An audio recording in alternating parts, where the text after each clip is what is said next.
જ્યારે 5 લોકોની કમિટી બનાવીને આવશે ત્યારે બધી સહયોગ પણ તમને એ તો પછીની વાત છે.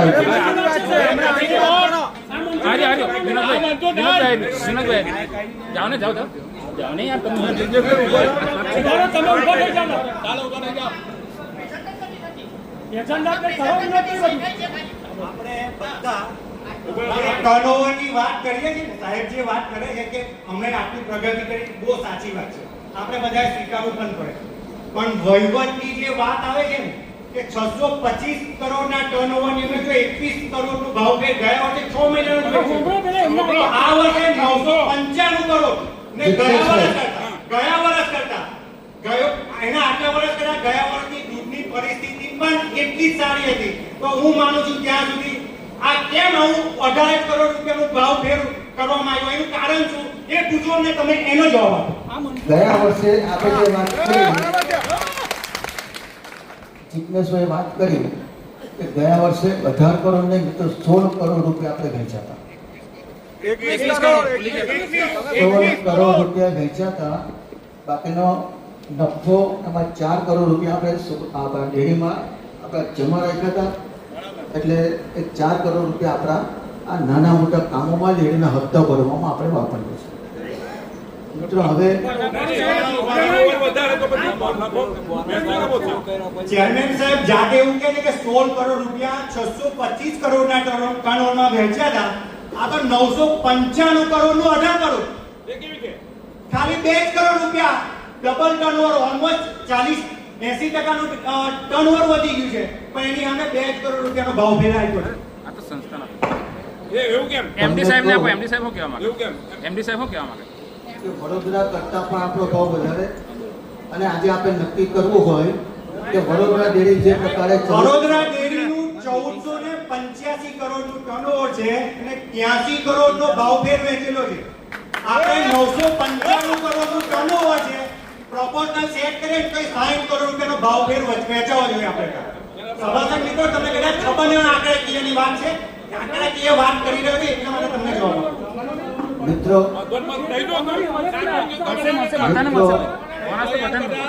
બોનસની વાત આવે છે ત્યારે જો વધાર્યા વગર આટલા વર્ષોથી બોનસ વર્ષોથી આખી બધા 11 મહિનાનું બોનસ રહે છે. આપણે 11 મહિનાનો નથી આપો, આપણે 12 મહિનાનો બોનસ આપો. આ વર્ષનો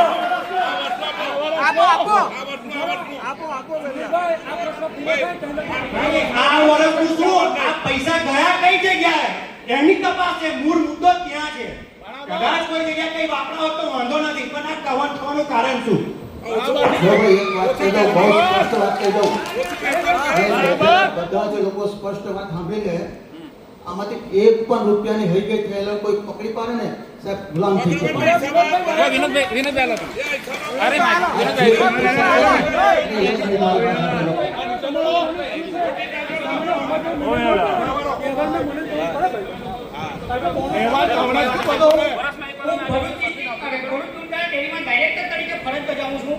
લોકોના પ્રશ્નો માટે અમે કાયમ ઝઝૂમીએ છીએ. આ ટુડે પ્લાનનો જે ખર્ચ થયો છે એ બાબતે અમે એમડી સાહેબને વારંવાર રજૂઆત કરી કે અમને બતાવો, અમને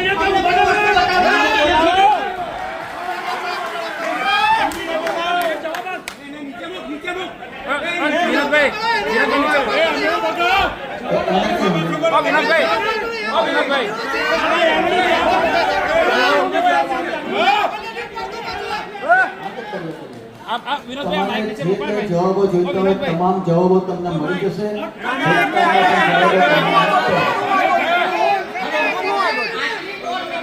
આજની જે બોર્ડ મીટિંગનો પ્રશ્ન હતો, ગઈ મીટિંગમાં એક ટુડે બાબતમાં નક્કી થયું કે ભાઈ આવતી બોર્ડ મીટિંગમાં લેવું, બરાબર.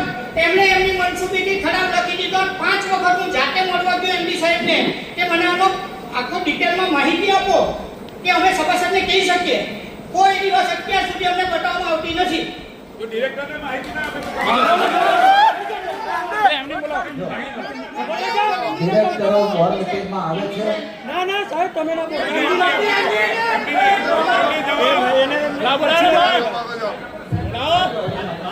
મારી પાસે જ્યારે કરવામાં આવી ત્યારે તૈયાર થયું મેં તમને સામેથી આખો ખર્ચો આપી દીધો છે.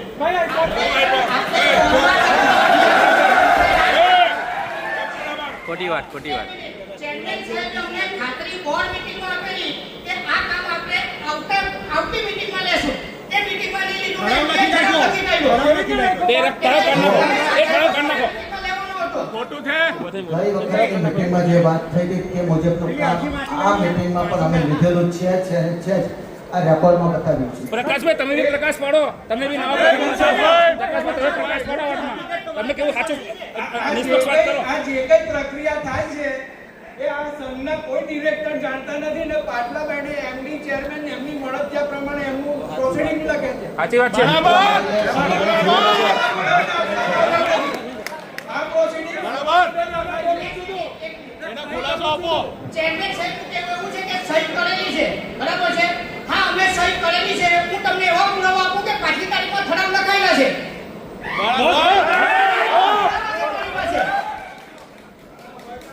ચેરમેન સાહેબ તમે ડિરેક્ટર તો માહિતી ના આપતા. આજની તારીખે પણ પછી અધિકૃત વાક્ય આવ્યો કરવા. મારી પાસે ઓન રેકોર્ડ છે. ગઈ મીટિંગ ગઈ સાધારણ સભાનું પ્રોસિડિંગ બુક કોરું છે. પ્રકાશભાઈ તમે પ્રકાશ પાડો વાતમાં. એક વર્ષ થયું છતાં હજુ લખાયું નથી.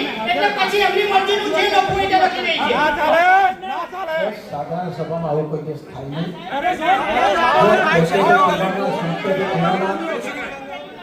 આ બધી વાત છોડો. સાધારણ સભામાં બધા લોકોનો સમય બગાડશો નહીં.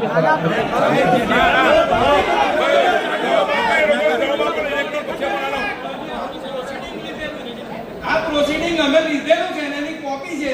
નીચે સહી શેરો કોઈ થયો નથી, હજુ ચાલુ જ છે ગયા વર્ષનું પ્રોસિડિંગ. દેખાડો બધાને સાધારણ સભાને દેખાડો. ઓય હેમંતસિંહ સાધારણ સભાને દેખાડો. તમને બધાને અંદરોમાં રાખીને અમે તમારા હિત માટે જ આ કરીએ. મિત્રો